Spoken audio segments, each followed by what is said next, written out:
श्री शिवाय नमस्तुभ्यम हर हर महादेव। देखिए दोस्तों, एक बार फिर से बहुत ही प्यारी सी तिथि यानी कि भौम प्रदोष की पवित्र तिथि आ चुकी है।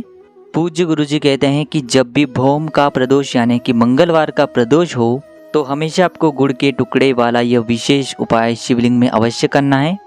यह उपाय करने के बाद यदि आपकी ऐसी कोई भी विशेष मनोकामना है जो कई प्रयास करने के बावजूद भी परिपूर्ण नहीं हो पाई है, चाहे आपकी कोई धन प्राप्ति की इच्छा हो या फिर आप अपना कोई भी व्यापार प्रारंभ करना चाह रहे हो या फिर आप किसी भी सरकारी नौकरी की परीक्षा देने जा रहे हो या फिर आपकी कोई भी मकान दुकान या फिर व्यापार से जुड़ी कोई भी मनोकामना है, तो पूज्य गुरुजी कहते हैं कि इस विशेष उपाय को यदि आप भौमवती प्रदोष की तिथि पर करते हैं तो आपकी हर मनोकामना महादेव की कृपा से बहुत ही जल्द परिपूर्ण होती है। देखिए दोस्तों, पूज्य गुरुजी की कथा को सुन करके और समझ करके ही आपको समझाने का पूरा प्रयास करूंगा। लेकिन दोस्तों, वीडियो में आगे बढ़ने से पहले वीडियो को लाइक करें और यदि आप चैनल पर पहली बार आए हैं तो चैनल को सब्सक्राइब करके कमेंट में ओम नमः शिवाय जरूर लिखें।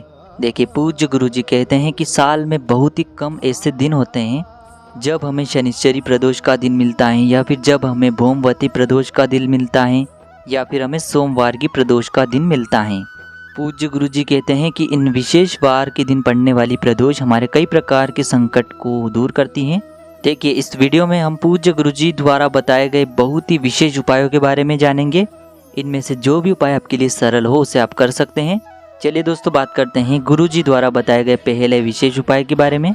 यह उपाय विशेषकर उन लोगों को करना है जिनकी कोई भी विशेष मनोकामना है। पूज्य गुरुजी कहते हैं कि यदि आपका बच्चा किसी भी सरकारी नौकरी में बैठने की तैयारी कर रहा हो या फिर आप अपना कोई भी व्यापार प्रारंभ करना चाह रहे हैं या फिर आपके जो धन प्राप्ति के सारे मार्ग हैं वह बंद हो चुके हो और आप अपने जीवन में धन की प्राप्ति करना चाहते हैं या फिर आपकी कोई भी विशेष मनोकामना है, तो आप यह उपाय कर सकते हैं। देखिए, इस उपाय के लिए आपको मात्र एक प्यारी सी बेलपत्र लेनी है।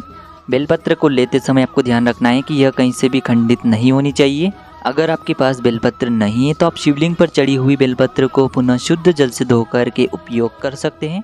फिर इसी के साथ में आपको एक शमी पत्र ले लेना है। फिर इसी के साथ में आपको कुछ हरे मूंग के दाने ले लेने हैं। देखिए, आप 5 या फिर 11 हरे मूंग के दाने ले लें। देखिए, आप 5 या फिर 11 हरे मूंग के दाने ले सकते हैं। हरे मूंग के दाने आपको साबुत लेना है, खंडित नहीं होने चाहिए। फिर इसी के साथ में आपको एक तांबे के पात्र के अंदर अपने घर से शुद्ध जल ले लेना है। इसी के साथ में आपको अंत में एक गुड़ का टुकड़ा ले लेना है। देखिए, आप सभी जानते हैं कि मंगलवार का दिन श्री हनुमान जी को समर्पित होता है और हनुमान जी को लाल रंग की सामग्रियां बहुत ही अधिक प्रिय होती हैं, इसीलिए आपको एक गुड़ का टुकड़ा ले लेना है। अब ये सभी सामग्री लेकर के आपको पहुंच जाना है भगवान शिव के मंदिर में। पूज्य गुरुजी ने कहा है कि यदि यह उपाय आप प्रदोष काल के समय करते हैं तो आपके लिए बहुत ही सर्वोत्तम सिद्ध होता है।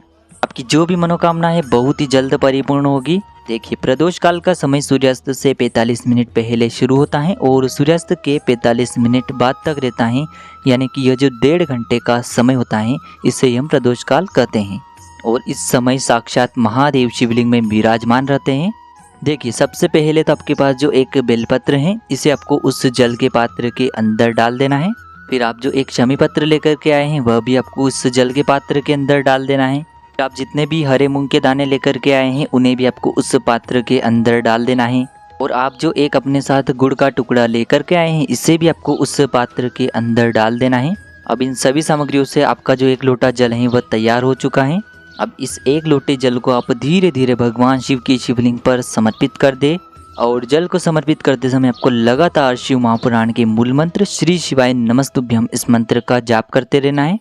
देखिए, पूज्य गुरुजी कहते हैं कि यदि जल समर्पित करते समय कोई भी सामग्री उस पात्र के अंदर रह जाती है तो उसे सीधे हाथ से निकाल करके आपको समर्पित कर देना है। इसके बाद आपके जीवन में जो भी विशेष मनोकामना है, यानी कि जिस भी मनोकामना के लिए आप यह उपाय कर रहे हैं उसे परिपूर्ण करने के लिए आपको महादेव से प्रार्थना कर लेनी है। गुरुजी ने कहा है कि यदि आप इस मंगलवार की प्रदोष पर यह उपाय कर लेते हैं तो हम आपको यकीन दिलाते हैं कि आपकी जो भी बड़ी से बड़ी मनोकामना है वह बहुत ही जल्द महादेव की कृपा से परिपूर्ण होगी। अब दोस्तों, हम बात करते हैं पूज्य गुरुजी द्वारा बताए गए दूसरे विशेष उपाय के बारे में।